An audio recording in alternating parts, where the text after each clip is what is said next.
Hello everyone and welcome back again in this Android development series. Now, as you can see here, I got my web browser open and I am already redirected my web browser to a remote web server here hosted on another PC of mine here. And in fact, you could have the same thing exactly running up, but probably you could have instead of the PC name as a local host, so it doesn't matter. And I'm using here a web server or SAMP or XAMP or whatever you like to pronounce it. Why I'm actually opening this, why we are using this, and what is the purpose of this lesson today. And the purpose of this lesson is we gonna actually start programming the web services which our Android application is gonna try and consume. In my case here, I'm using PHP, or I'm going to use PHP and MySQL database. If you don't like that option, feel free to use Java servlets against MySQL. You feel free even to use Microsoft SQL Server with Java servlets, or Microsoft SQL Server along with the C# or ASP web services. So it's completely open. It's completely up to you. The server side, you could program it as whatever. You can put there whatever you want. The only thing what matters is that your Android application should understand what the web service is giving to it. So if the web service, for example, is sending back data, a serialized data as XML, then your Android application should understand, and you have to write the code to interpret that XML file or these XML data. If your code is actually, or your web service is sending to your Android application JSON, or JSON objects, then your Android application, your program should understand these kind of objects. And if you are actually sending a different kind of type or serialization type that's not either XML, so SOAP or JSON or something else, if you would like to send something else, your own proprietary format, then you have to write your own library to understand or to interpret these kind of data. So the server side really doesn't matter. The only thing is that the both sides, when they communicate, they use the same language, and that's all. I mean, not the programming language, but the same language in terms of the data type, which is the data is being sent from one side to another. Both of them, they have to understand this data type which is being sent. Okay. Now, in my case here, I'm going to use PHP on MySQL. I'm going to give a really quick overview or a really quick primer, a hello world kind of application on PHP. Then I'm going to show you a web service, a very simple web service that's actually running in the web browser, that you can see its output on the web browser. And then we're going to move along and then write our Android application that will just simply, instead of instead of going through the web browser or browsing for or for example calling an HTML file, we're going to directly go for the PHP files in order to fetch data from there and get some output from our database. All right, so let's get started. Right here, because I'm using Apache, my folder here where I'm going to put everything is going to be under htdocs. All right, and right here I created a small folder called student service. When I double click there, I have this student service site, and right there I can start creating my own PHP file. So I'm going to go here, right click, new, and I'm going to create a text document, and I could call it just index, or I will call it just simply hello world. Wow, world. And I'll rename this .php, and yes. And let me grab this right there. Resizing it like so. Okay, now any PHP script usually starts with the larger than or smaller than sign and question mark, then you follow it by PHP word. And then when you end the script, the PHP script, then you end it with a question mark and then the opposite sign. this is how you declare, and this is how you tell the web browser, by the way, whatever you are fetching right now, this file is going to be a PHP file, and then you're going to have to interpret it accordingly. Now, in order for us to print out a hello world, I could just simply say echo and put the double quotes and hello world, semicolon. And if I go to my web browser, right here, instead of XAMPP, I will add here student service, and right there I'm going to put here hello world.php. And as you can see here, I get the output right away. Okay. Now this is quite easy. I mean, there's nothing fancy about it. If you know already a programming language, you already just need to know the syntax, and this is it. And PHP is a server-side scripting language, and it has a lot of, even though it's a scripting language, but has a lot of interesting features that a lot of very powerful programming languages has. Also, very important thing, how to declare a variable. A variable in PHP could be declared like this, or it has to be declared like this. So you put the $, and then you name it my variable. And it is like in JavaScript as well. It's a loosely typed. You don't need you don't specify this is going to be an integer or string at the beginning. You just simply say this is going to be my variable, and I can just assign it to it a 10. And it could happen that you can even print it out like this. So my variable, and if I combine it with the variable value equals to, and in order to concatenate strings in PHP, you put the dot. So I'm gonna hit Control S, and let me get back to my browser and just simply refresh that. And as you can see here, the variable value equals to 10, and as you can see here, it's really great because again it's a scripting language. The only thing is just simply type your code, Control S, just simply refresh the browser, and there you go. You already get you can already run your program. By the way, just to let you know, your browser, or my browser in this case, is in fact sending an HTTP request. Requesting this resource, and it gets in turn an HTTP response. You cannot in fact run this file without a web service, and if you'd like to see this happening, I could try to run it right there. And as you can see here, when I open the file, when I just drag it on the web browser, I get the code inside the PHP file. So because it's a server-side scripting language, if you would like to run that script, you're going to have a web server standing behind, or standing in the front in this case, and your web browser goes and requests that file, and in turn it will get a proper response. Okay, and we're going to actually do that in our Android application. We're going to write a very simple HTTP client where we're going to do the same thing which the web browser actually does, requesting the PHP file, getting the returning result, and then we can actually handle this result and see how we're going to massage it and so on. Okay, now we can move forward here, and I could start creating, for example, a class. There's a support for PHP. I mean, there's a support in PHP for classes, by the way, and I could create a new empty document, and I will call this a person.php.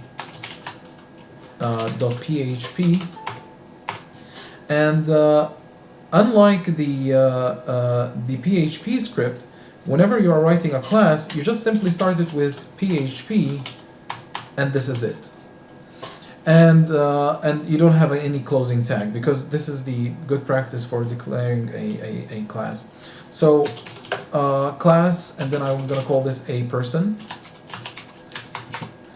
And we're going to specify our private variables. So let's say this is going to be a private name and a private age. Do not forget the $. And like in Java as well, I mean, this right now, this is very, very preferred that you put everything, all your local variables as privates, and then you put the getters and setters for them, like the same pattern which you use in Java.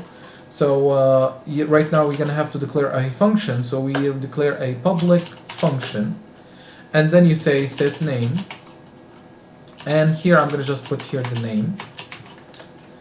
And in order to address the current instance of that object, you just simply put there this, and then you put this sign, like this goes to, or the dereferencing like kind of sign which you see in C++ sometimes. And then you say name, and if you notice, I haven't typed this sign because I already said this. Whenever I mention this, and then this sign, and then I put this goes to sign, or equals to, or dereferencing sign, and then I put there the variable name, I just simply discard this first dollar sign, and equals, and it equals to name. So this is the same as this one. And in fact, I'm gonna use this fluent interfacing, and I could even go ahead and just simply say return this. And it is like in again, it's like in JavaScript. It's really loosely typed stuff. You don't really need to specify what exactly are returning here. So it immediately will everything will be recognized automatically.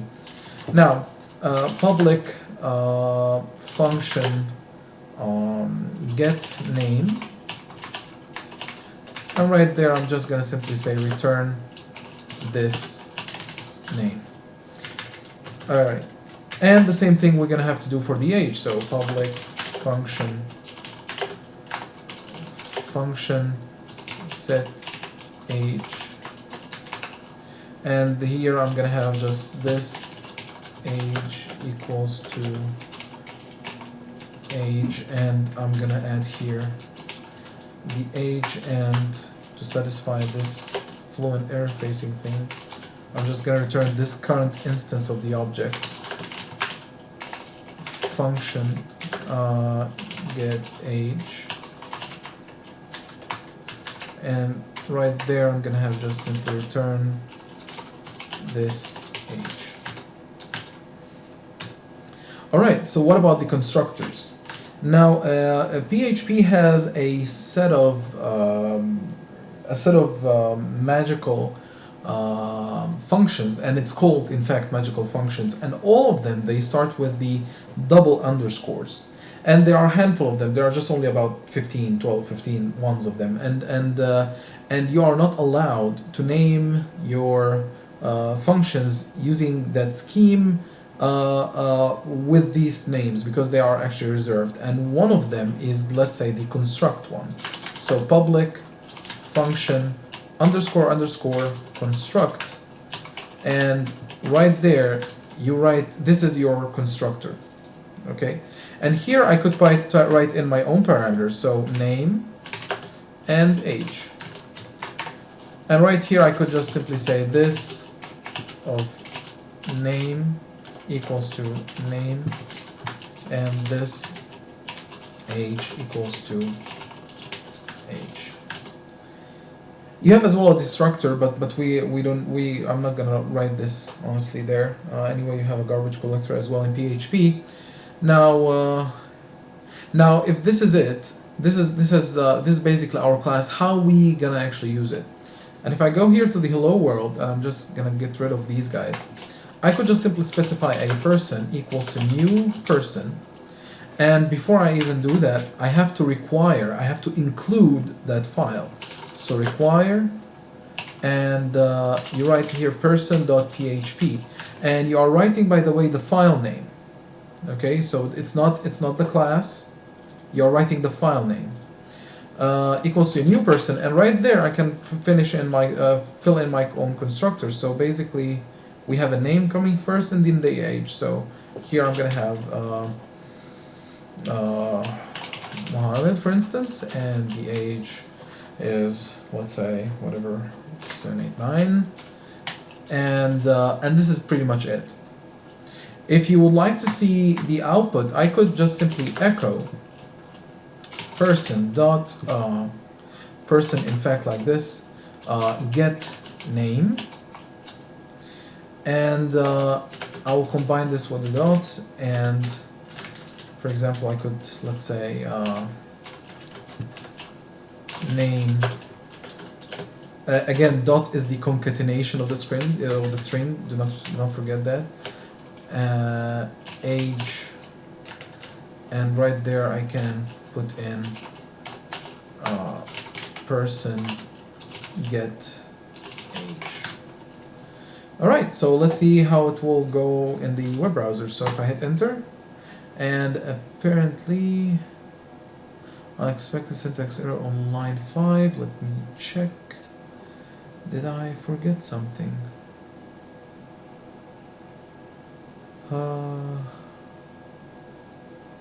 Oh, okay, let me just take out these guys first. Anyway, it will interpret it as the same because I haven't even specified the type.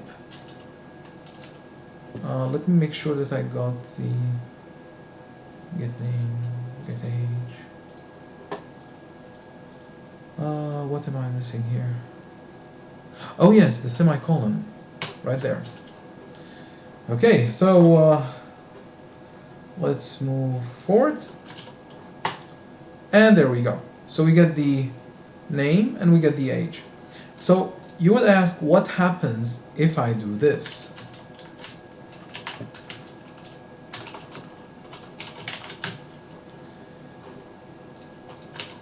And as you can see here, you cannot actually print this thing out. You cannot. If you would like to see it, you have to write in var underscore dump. And right now, you should be able to see it, I think.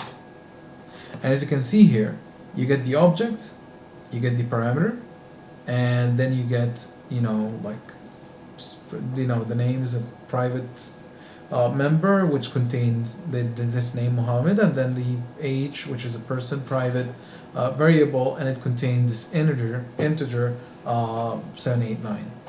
So as you can see here, this is how you could in fact print out an object. And it is going the same way if you would like to print out an array. So if you have an array of objects, you just simply say var dump, and then you pass in the parameter or the array itself, and it will print you out what is the content of this object. All right, so without further ado, I believe we can conclude this very simple PHP primer. I just created a small class, just created a hello world. Right now I can move forward and show you the set of classes which I have made for our web service here. Just hang on a sec, let me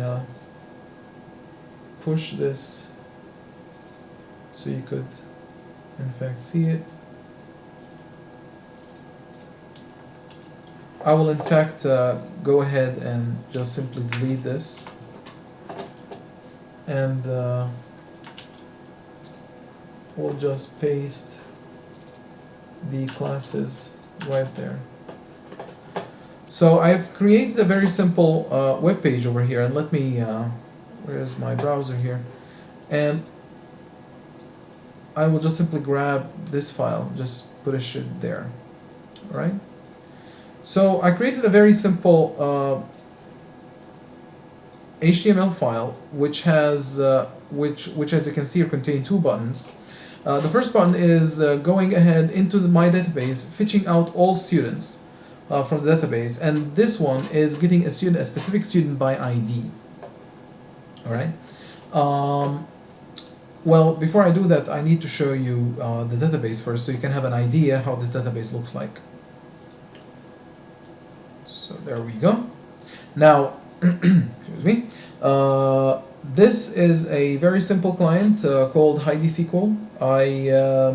You can get it for free from the internet, and it is, I think it's available in for Linux and Mac as well. If you would like to go a little bit advanced, you can go ahead and get yourself MySQL Workbench. You can also download it for free, and you can have some sort of like the Management Studio from Microsoft. You can have the same kind of UI interaction and so on.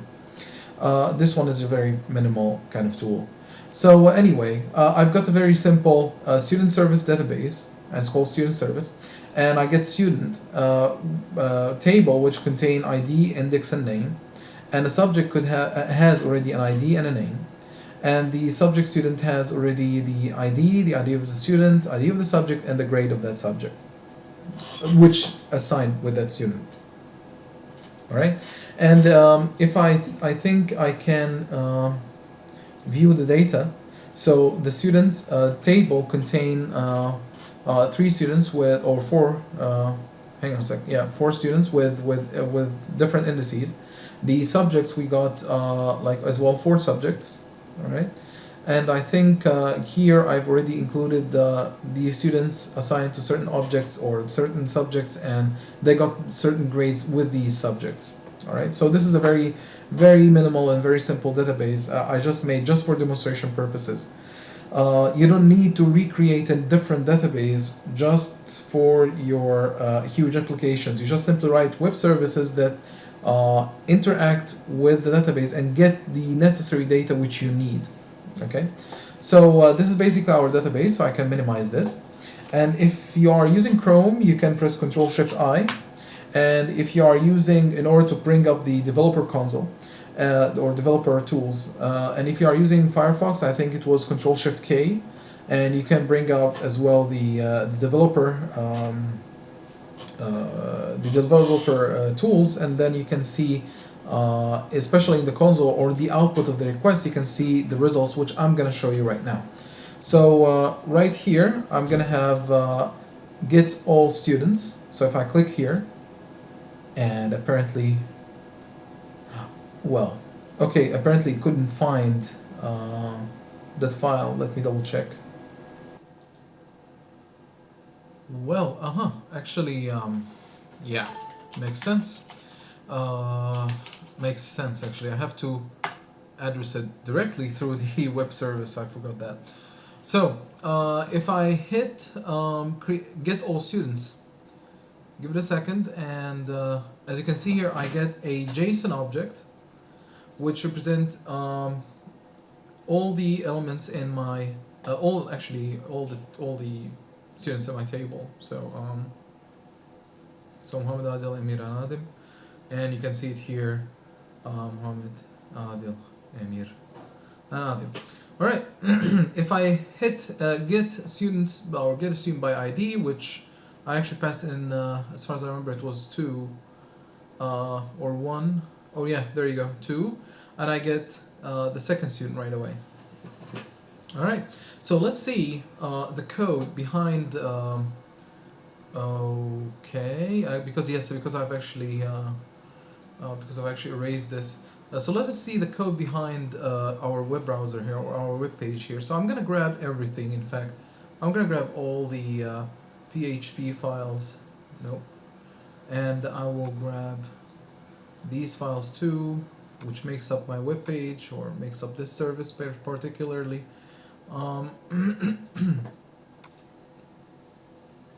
So if you have a look at here, what you really don't need, I mean, this, I've added the index.html and the client.js. I've added them because I needed to I needed to have a web browser kind of interface to this web service.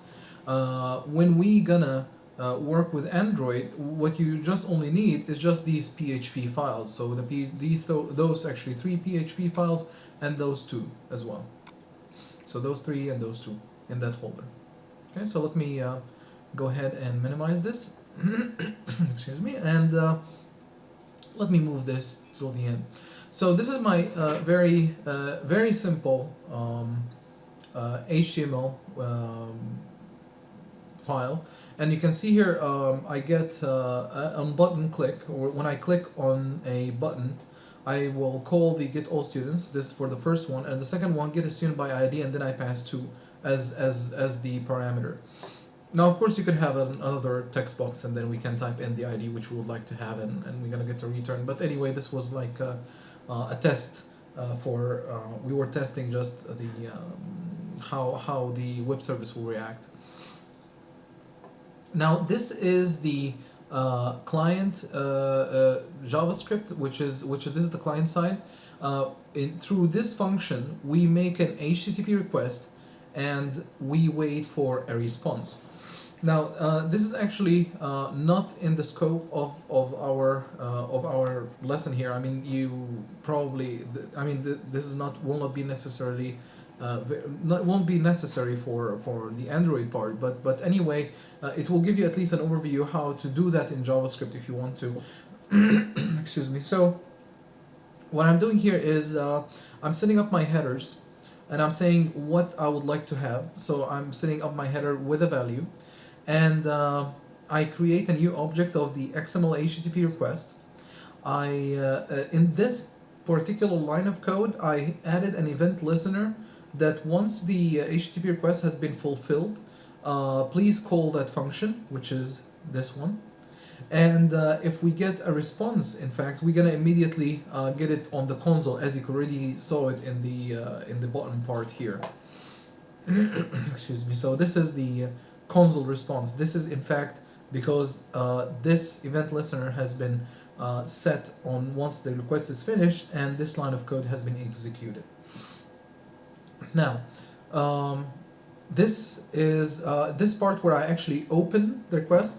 I put here my method, and I put there what exactly I would like to get. So I'm saying get. This is the get method, and excuse me. And here I'm saying what is the resource which I need. And then I say just simply send the request. Here, getting a student by ID, since I'm actually sending in data in order to retrieve another data. Right now, I have to do a post, and everything is just pretty much the same. So I basically put here an SID, and by the way, these keys you can name them whatever you want. The main thing is in the web services part, you're gonna have to recognize those. You have to make sure that you are listening to those, and you say an if statement. If the request has the header of this guy, then just simply get its value and start working on it. So if you change it here, you have to change it on the web service side as well. Okay, and everything just goes pretty much the same, except here you just simply have the post method, and you are specifying which resource you would like to get. All right, so let's have a look at let's say get all students. As you can see here, I just simply say require once, and this is exactly the same thing in C++ when you have this if not defined then defined directive. So you will not include the same file multiple times if it was included somewhere else. And as you can see here, because the get all students is not at the same folder as this hang on a second, as the connection manager.php. So that's why I had to describe require once, and then from the root just one folder up. So it actually this file exists one folder up. So this is how you can go up in the folder levels in PHP. I create an array of a response. So this is how you create an array. So basically, the response will be composed of array, and these arrays are going to be array of arrays, and we're going to see that in a second why. I'm going to explore with you just in a second, after we just explore this example, what is the connection manager and what is this get instance part and everything. But basically, this is the part where I am actually trying to communicate and establish a connection with MySQL database.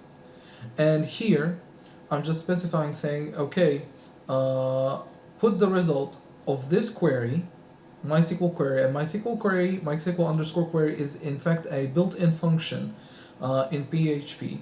And here I write in my simple query, and or die. This is the part where if this was not successful, then what's going to happen is you're going to get an error, and basically the die, it will in fact terminate your application. It will just simply crash the whole thing, and everything will stop right there. So basically, if this line of code is not successful, what's going to happen here is the whole execution will be interrupted, and the response will be sent back with the error. So basically, if everything went fine, you will just simply go to the next line, where we are actually specifying, okay, if we have more rows in the result, then just simply add to the response starting with an index called student, and then I specify another array, so an array of array. So basically you have, this is an array right now, and I'm gonna specify inside it one more array. And by the way, arrays in PHP, they are quite similar, and they are more like an array hybrid with dictionary, so dictionary hybrid array or something like that. So basically you can specify key and values, by the way, and it will be totally fine. Alright, so here I'm specifying another student array, and this is because if you look at the, if you have a look here exactly at the response right now, look at this, you get, this is GetAllStudents, and GetAllStudents is an array, so you specify a student object, and then it contains another array of elements. Okay, so it's basically array of arrays. This is how JSON objects look like, by the way. So that's what we are constructing right now, a JSON object. Let me get back here to the code. So while we are actually fetching this, while we are looping on every row in this array, we'll just simply say grab for every ID. We'll just simply grab that row ID and just put it in that object, and so on and so forth. Okay, I mean, this is quite self-explanatory right now. I'm just simply grabbing every column, and I put it in that student array which I've created, and then I just simply push in the response this push inside this student array that student object. So this is how you push inside, this is how you actually add an element to an array. This one is exactly, as far as I remember, this one is exactly equivalent to response, and I hope I'm not mistaken here, student equals to student. And this is how it actually, this is equivalent to this one as well, so it's pretty much the same. And basically, once we are finished, I just simply attach a success of, I just simply put inside the response success of 1. I just put it there because we could use it later on, and then we can check out if we have successfully executed something or not, because if not, then I could just simply handle that in my Android application. And right here, I echo. So right now, this is the response. This is what I actually send back. I broadcast back. JSON encode my response. So this is JSON underscore encode is a built-in function in PHP, and what it does, it will just simply take a data structure and will just convert it into a JSON object, and will send it back again there.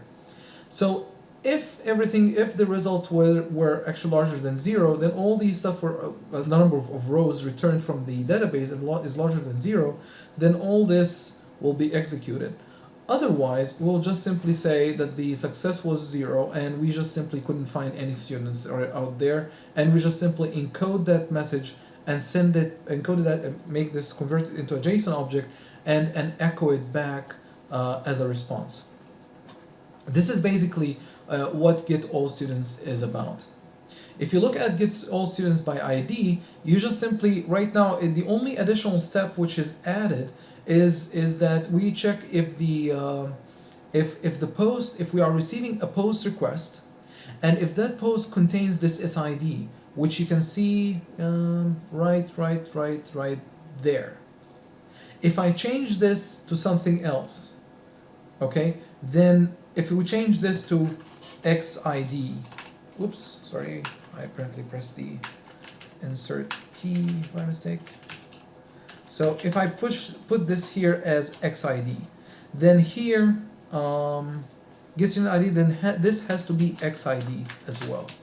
Okay, so please make sure that your that your naming conventions for the key and values that you are the key, in fact, the key which is assigned to your value, which you send as a header in your request, make sure that is the same one which you are receiving in the web service, so everything will go smoothly. And at the end, so we put this into a small parameter, so if a small variable. So if the post has been set with that header that has this key, and you could have multiple keys, you could send multiple stuff in the same request, by the way, then just simply do the select from the student where ID equals to this ID, as you can see here, just simply insert it right in there. Okay, and the same thing goes along. So if it is not empty, and if the rows are larger than 0, and then of course if the results are empty, then no students found as well with such an ID. And if and everything, if it goes fine, then just simply then it will just simply echo and return everything back. And these are just simply the handlers for the if, and this is the else. So. And each one of them, if it's not successful, just simply returns an encoded JSON with a response. So this is basically pretty much it. This is what it's all about. By the way, the DB part is, again, this is the connection manager. I'm trying here to get the instance of the connection, and we're going to see how we communicate with the database in a second. So if you look here, I created a small PHP file that contains some constances. I've defined the constants in that manner. So I said define the key and then the value. Define key, then value. And as you can see here, my server is the other PC which I have. If you are having a local server, then you're going to have to put here localhost. And the database name is case sensitive, so don't forget that. And I'm communicating with the database through root and without password. Okay, so these are the constants which I have defined. Now, if I look at my connection class, I'm here having a construct and a destruct. So whenever I'm gonna call the construct, when I construct a connection, I will require once this file, and right now I can use it. So I will try to connect to my SQL database. So I initiate a connection using the server, putting the user and the password.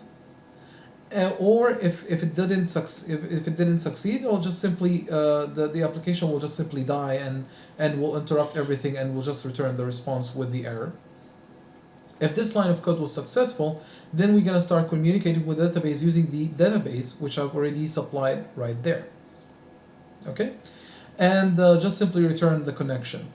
If in case this object is destroyed, I will just simply say MySQL.close, and it closes the connection instead of keeping it alive all the time. This connection manager I've just added is just a simple singleton class, and a singleton class is a type of class that has a single instance of its. I mean, you can instantiate only a single object out of this class throughout the lifetime of the application. And if you say, get me a new object of that connection manager, for example, it will return you the same exact object which you had before since the initialization of that connection manager. And in PHP, in order to make sure that you are making a correctly singleton class, make sure that you set the clone magical function and the construct magical functions to private. All right. And then just here say get instance if the connection manager equals to null, then just simply create a new connection. Otherwise, because the connection is actually a type of I made it as a type of connection here. Otherwise, just simply create a new. Otherwise, if it is not null, then just simply return the current connection which I have. So at the end, I have only one single connection per application.